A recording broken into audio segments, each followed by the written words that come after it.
Bonjour et bienvenue sur Sangoya Congo, la chaîne qui vous permet d'être informé en temps réel. On va essayer avec vous ensemble, au regard aussi de vos commentaires pour précédentes émissions, essayer d'analyser ensemble les procès Vital Kamerhe depuis hier jusqu'à aujourd'hui. Je vous rappelle déjà que les procès n'ont pas encore pris fin, c'est toujours en cours. Mais l'audition, pour moi en tout cas, l'audition de ces nouveaux témoins qui ont comparu aujourd'hui était extraordinaire. Était extraordinaire pour moi. En tout cas, je pense que c'est peut-être ce qui manquait pour que la décision finale soit prise dans ces procès. Vous voyez, je vais commencer par vous rappeler ce qu'a dit hier Bitakwira, qui fut ministre du Développement rural. Je vais passer par Henri Avmoulang, qui fut également ministre des Finances pendant les gouvernements de M. Joseph Kabila.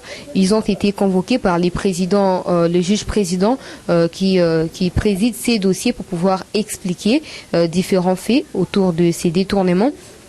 Vous le savez tous, comme je disais hier, que les doutes persistent, la confusion persiste dans cette affaire. Jusqu'à chacun exprime ce qu'il a ou ce qu'il a déjà réalisé ou ce qu'il avait fait pendant que les dossiers sans jour ont été lancés plus tôt.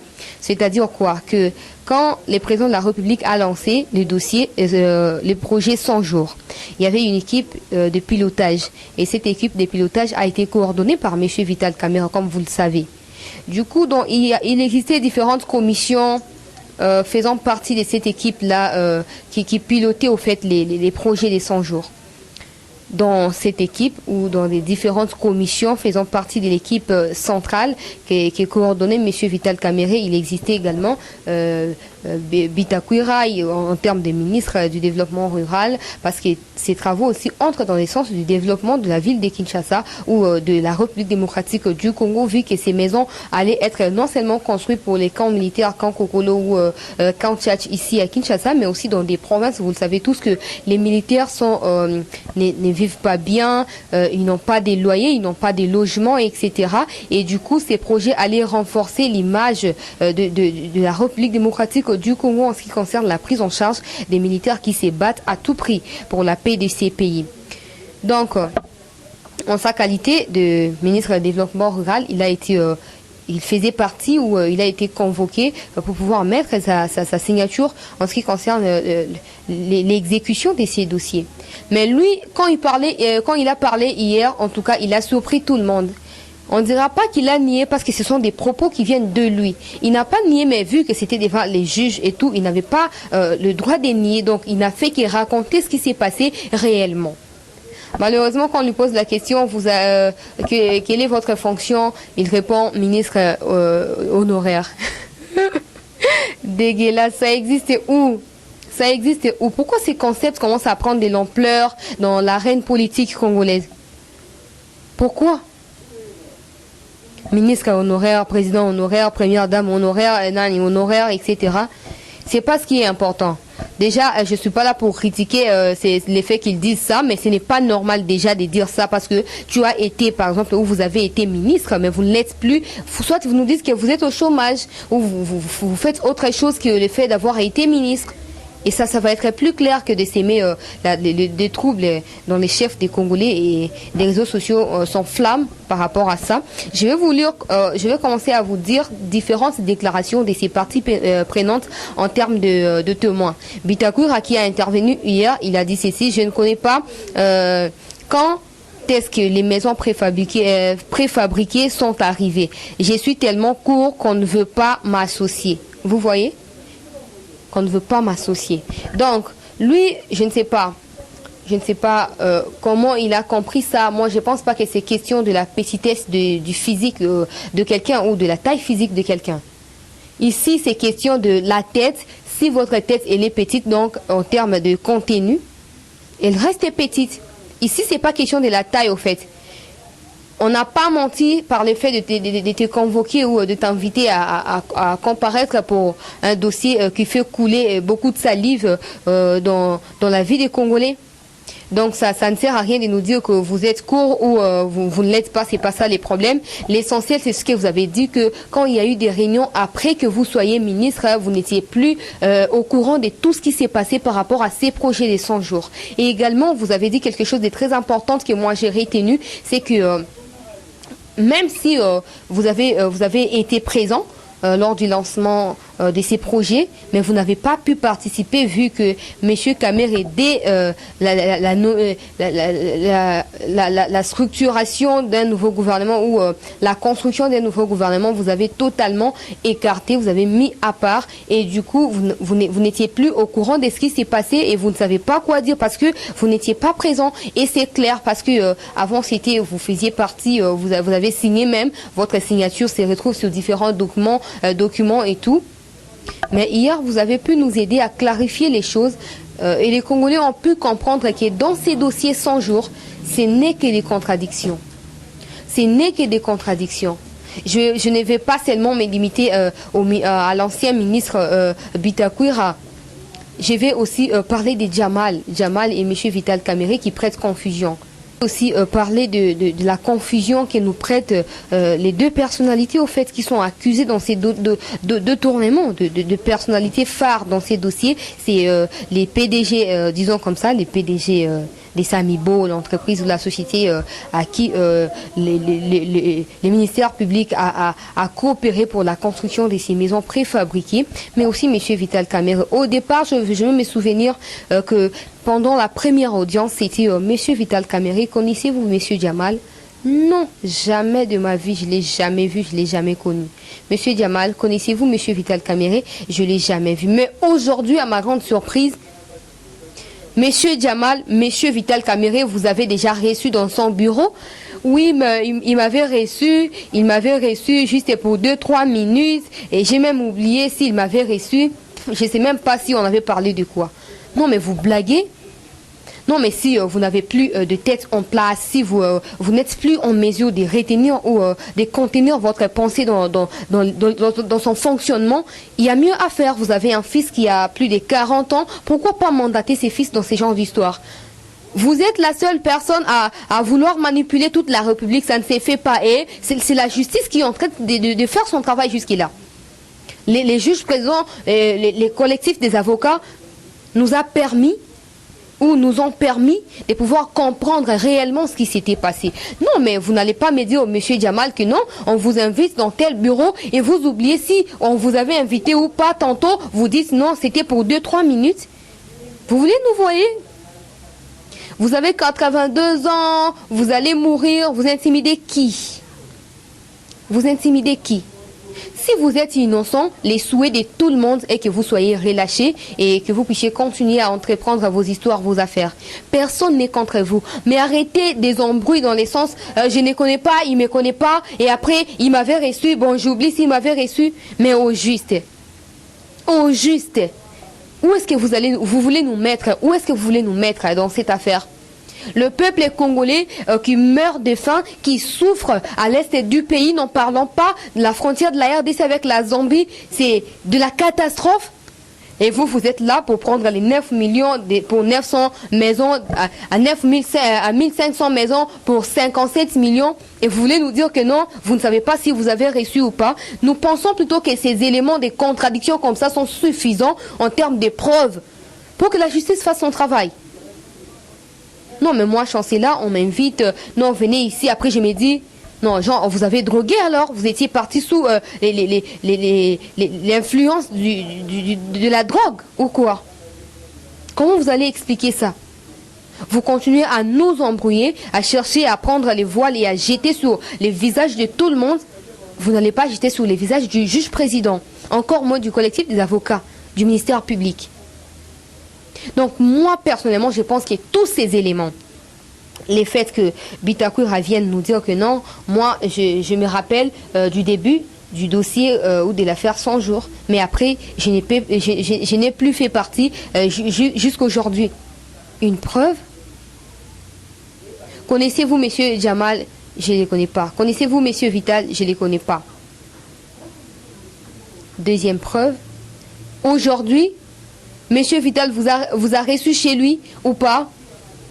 Juste pour 2-3 minutes. Je ne sais pas même s'il m'avait reçu ou on avait parlé de quoi. Mais c'est n'importe quoi. 4 preuves pour moi, c'est suffisant. Et le dossier, il est clos. Il est clos et voilà. Que la justice soit rendue. Je vais continuer par vous donner en résumé parce que je ne saurais pas tout dire ici. Je vais continuer à vous donner en résumé différentes déclarations des témoins. Cette fois, parlons de Henri Avmoulang. Henri Avmoulang, il fut comme ça ancien ministre plutôt, des Finances pendant les gouvernements de M. Joseph Kabila. Brièvement, il a dit ceci pendant son entrée, quand on lui a accordé la parole. Les décaissements a été fait sur base d'un plan de la présidence et d'une lettre du DIRCAB. Du DIRCAB. Ouais, un plan de la présidence, on comprend, même si on parle de la présidence, ce n'est pas directement la personne du président de la République. Parce que quand on parle de la présidence, on voit tout ce qui faisait partie de travaux des 100 jours qui travaillent également dans la présidence. Le président de la République, il est ici compris comme les visionnaires. Et les directeurs, son directeur des cabinets, il est compris ici comme celui qui va exécuter cette vision.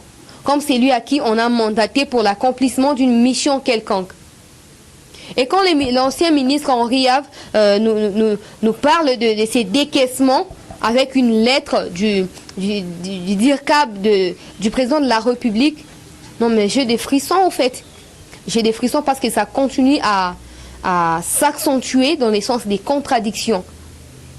Non mais nous on pensait plutôt que quand ces témoins vont venir, ça va être du genre, oui je reconnais, oui tantôt voilà ça et tout, et après oui, ben, monsieur Vital Kamerhe est libéré ou vous allez rembourser telle ou telle somme avant de quitter la prison. Mais ce n'est pas ce qui s'est passé au fait. Chacun qui vient à sa version de choses. Et ça prouve à suffisance que cette équipe-là, ou les commissions qui ont été désignées dans l'équipe pilotage de ces travaux des 100 jours, n'avaient pas le seul mot, n'avaient pas la symbiose, ne travaillaient pas en commun. C'est sûr qu'il y avait quelqu'un qui exerçait une influence supérieure de tout le monde. Mais quand par exemple, moi je prends ça comme la décentralisation en fait, vous êtes coordonnateur, et pour les faits que vous êtes coordonnateur, vous allez désigner qui sera par exemple président de cette commission, chargé de ça et tout. Et vous allez coordonner. Mais pourvu que les travaux des 100 jours puissent bien marcher et réussir dans un délai précis, comme ça a été le cas lors du lancement, il faut que vous ayez le même langage, que vous ayez la même parole, que vous soyez en mesure de communiquer sur chacune des étapes qui se passent dans les déroulements de ces travaux. Et quand M. Henri Av dit que non, les plans venaient de la présidence et que la lettre était signée par les directeurs des cabinets, deux choses différentes. Différentes non seulement de M. Vital Kamerhe, mais aussi de ce qu'a dit Bitakwira. Où on va finir avec ces procès? Où on va finir? Maintenant, je vais vous dire, hein, quand M. Henri Avmoulang a continué à parler un peu plus bas dans son allocution, voilà ce qu'il a dit. L'ancien ministre de Finances estime que lorsque nous avons commencé à payer M. Djamal, les DIRCAB m'avaient fait comprendre que la construction des maisons préfabriquées était un projet prioritaire et qu'il fallait prendre des dispositions pour que le paiement soit fait rapidement. Alors écoutez la réponse ou la réaction, la réplique directement de Vital Kamerhe, et à Vital Kamerhe de répliquer ceci. Si mes ordres étaient illégaux, les ministres n'allaient pas suivre. Qu'est-ce que vous voulez nous dire par là? Non, mais c'est sûr que ce gouvernement de M. Henri Avmoulang était gouvernement ou fut un gouvernement démissionnaire lors de l'entame de ces travaux des 100 jours. Et du coup, quand vous, en votre qualité de directeur des cabinets, comme vous l'avez dit vous-même, que vous n'étiez pas seulement coordonnateur ou un des superviseurs, mais vous agissiez aussi autrefois comme directeur des cabinets. Et monsieur, peut-être que, c'est mon avis, peut-être que M. Henri Avmoulang, sachant que vous êtes directeur des cabinets, c'est-à-dire bras droit du président de la République, naturellement, vous avez une influence supérieure à M. Henri Av. Et vu que peut-être que lui, il a des bons souvenirs de vous, il sait que vous êtes un homme intelligent et que vous ne pouvez pas faire quelque chose sans pour autant réfléchir, il a tout simplement accepté parce qu'il y avait une lettre en fait, parce que pour lui, il s'appuie sur la lettre. vu qu'il y a une lettre, il y a une signature de vous, monsieur Kamere, du coup, lui, il est rassuré que non, voilà, que vos ordres soient légaux ou illégaux, moi, je vais exécuter parce que jusqu'à ce que vous puissiez mettre la signature sur cette lettre, ça prouve à suffisance que vous avez bien réfléchi avant de demander ces services, avant de donner ces ordres. Et du coup, pour moi, tout revient sur vous. Tout revient sur vous. Nous espérons que ce procès ne sera pas encore à nouveau repoussé. Vu que pour la plupart des témoins, hein, en tout cas, ils étaient là, ils se sont présentés, ils ont répondu présent pour pouvoir exprimer et s'exprimer aussi à ces sujets. Les explications étaient très claires. Et la charge revient à M. Kamere. C'est à lui maintenant de nous prouver déjà que s'il n'y a pas avenant, par exemple, il n'y a pas avenant, les documents ne peuvent pas être modifiés. Donc, même si vous êtes passé de 900 maisons à 1500, comme il n'y a pas d'avenant dans ces cas, que toutes ces maisons-là puissent coûter 9 millions. Au lieu de passer de 9 millions à 53, 57 millions pour 1500 maisons, j'ai entendu les juges présidents parler, par exemple, que ces maisons-là, même si elles étaient construites ici en RDC, ça n'allait pas coûter cher que ce que M. Samibo nous a demandé. C'est aussi une façon pour moi de vous interpeller, nos autorités. Il y a mieux à faire avec cet argent-là. Oui, vous allez construire des maisons, mais il y a des gens qui ont étudié, par exemple, des jeunes gens qui ont fait des études ici à l'UNBTP. Pourquoi ça existe, cet institut? Pourquoi ça existe? Pourquoi ne pas donner la chance avec beaucoup de sérieux, avec beaucoup de rigueur à ces dignes fils du pays? Comme ça, vous serez en mesure de bien surveiller où est parti les 100 francs, où est parti les 200 francs, etc. Au lieu de donner aux experts de l'économie, des finances qui peuvent facilement manipuler les choses avec des chiffres, ils mettent ça à la place de ça, ils signent ça à la place de signer là-bas, et à la fin, c'est les détournements. Donc c'est aussi une façon de vous corriger ou de vous dire tout simplement que vous pouvez faire mieux avec les dignes fils du pays. Parce qu'avec le coronavirus, on a vu qu'il y a des étudiants de l'UNIKIN qui ont même fabriqué des respirateurs au fait. Et Dr Mouyembe les a validés. Ils ont contribué eux aussi à la lutte contre le coronavirus. Ça peut être la même chose si par exemple, parce que ces gens-là, ils sont aussi expérimentés, ces étudiants-là de l'UNBTP. Parce que moi, je sais que tu ne peux pas passer de G1 en G3 par exemple, G1, G2, G3, sans pour autant savoir construire ne fût-ce qu'une petite maison. Il suffit de donner la marque de la maison, la qualité, les exigences, et puis leur donner un délai, comme ça ils vont fabriquer ces maisons. Au lieu de faire confiance à un monsieur Djamal, soit disant il a fait 53 ans ici au pays, il a fait 53 ans, alors il a contribué à quoi pour le développement de notre pays? On n'a pas besoin des expatriés pour évoluer. On n'a pas besoin des étrangers pour avancer dans la vie au quotidien des Congolais. Donc dans ces cas, il faudrait désormais, à travers ces procès, prendre des leçons, tirer des leçons dans le sens de pouvoir faire contribuer ou faire participer les dignes fils du pays quant au développement de notre pays. Vous comprenez? Donc voilà, on va chuter par là. On espère que d'ici peut-être à 20 h comme hier, il y aura peut-être une décision. Monsieur Kamere, s'il est innocent, il sera relâché. S'il est également impliqué ou il y a eu des preuves qui approuvent à suffisance qu'il a détourné, la décision, elle sera prise également. Donc voilà, je reviendrai certainement avec vous pour faire le point, je crois demain matin, mais tout pendant ces moments, je suis en train de chercher pour vous des invités qui vont réagir quant à ces sujets pour vous permettre, parce que vous savez là qu'il y a différents domaines de la vie qui sont inclus dans cette affaire du détournement. Et pour s'en sortir, il faut des experts en droit, il faut des experts en détournement, économie, banque, commerciale, etc. Donc demain déjà, rassurez-vous de pouvoir recevoir certains invités qu'on va trouver ou on va chercher pour vous, et ça va être comme ça à la longue. Donc merci à vous tous qui nous avez suivis dans cette tranche. Je profite de la même occasion pour souhaiter un joyeux anniversaire à Joseph Kabila, l'ancien président des CPI, qui fête aujourd'hui ses 39 ans. Joyeux anniversaire avec sa sœur jumelle. Donc ne m'insultez pas parce que je sais que c'est comme ça que vous êtes. C'est normal, la date de naissance d'une personne n'a rien à voir avec son système de gestion du pays. Donc vous avez tout, même pour ça, ce que je viens de vous dire, vous verrez des vidéos des personnes qui ont réagi en ce qui concerne des souvenirs qu'ils gardent de M. Joseph Kabila. À l'occasion de cet anniversaire, il y a eu certaines personnes qui se sont exprimées d'une façon positive, tout comme négative, pour dire c'est qu'ils ont compris où ils retiennent jusqu'à ces jours de M. Joseph Kabila. Donc vous allez plus comprendre à travers ces illustrations des images. Merci à vous tous qui nous avez suivis. Merci à Gédéon qui était derrière la caméra. Merci à Arnold également qui était parmi l'équipe technique. Si vous voulez nous appeler pour contribuer à quoi que ce soit, votre marque, votre publicité, je ne cesse de les dire, appelez-nous ou écrivez-nous au plus 243 97 26 17 024 plus 243 97 26 17 024. Merci de nous avoir suivis. À la prochaine. Eshima, votre magazine qui bat au rythme de l'actualité. Retrouvez la nouvelle édition. Exclusivité.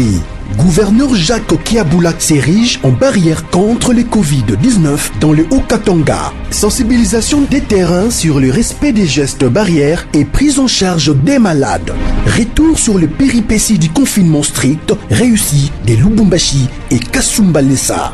Jacques Kiaboula Katwe, les défis de la réussite.